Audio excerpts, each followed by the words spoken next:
No, I know who you are. You're a group of people that somehow want to change the world, or at least a small part of it, the part that you can affect. All new ideas are combinations of existing ideas, okay? The reason why we see this is because, as humans, we are incredibly poor at understanding what ideas work and what ideas don't work. Ideas that we thought were going to be huge, just bomb. Anybody happen here? Ideas that we thought were, it's not really much going to happen with it. Not really a chance, but you know, we'll take a flyer on it, we'll let it pass. Turn out to be great, and actually become very successful. This happens again and again and again. It was incredibly consistent trait among all the teams, individuals, and companies that I spoke to. It's just very hard to know what's actually going to work. How do you do it? How do you actually accomplish this? The first thing is that you have to staff for innovation. Talk about this a lot. You have to staff for innovation. What does this mean, to staff for innovation? Well, in fact, it does mean that you have to staff for diversity.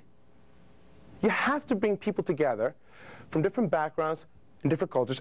The graph that you see here actually comes from a study that was done where they had two types of teams. One was a homogeneous team. These are culturally diverse teams. And the other was a diverse team from people from essentially all kinds of ethnic and cultural backgrounds. And they had to solve case studies 17 weeks in a row. Well, guess what? The homogeneous team shot up in performance almost immediately.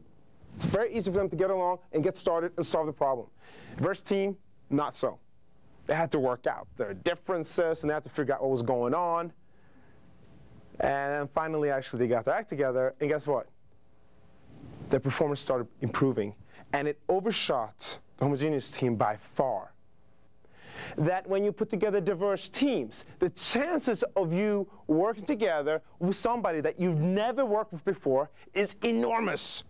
It is enormous. And if you have that approach to managing ideas, you're going to miss out on a lot of opportunities. You have to make the shift. And I call it a shift because we can't flip. We're still human. But you have to make the shift towards trying to evaluate the idea rather than the person who generated it. Why was it that the Palm Company only spent $7 million developing the Palm Pilot? Because that was all the money that they had. Think about it. We can do a lot more with more resources, but the risk of failure tends actually to remain the same because we change our behavior based on the environment that's around us. So the point here is that if you get an idea that you want to pursue, and it's at an intersection, and if you're interested in that idea, do it. Make it happen. But there's somebody making these connections. And so the point of today's talk is that it should be you. So thank you very much.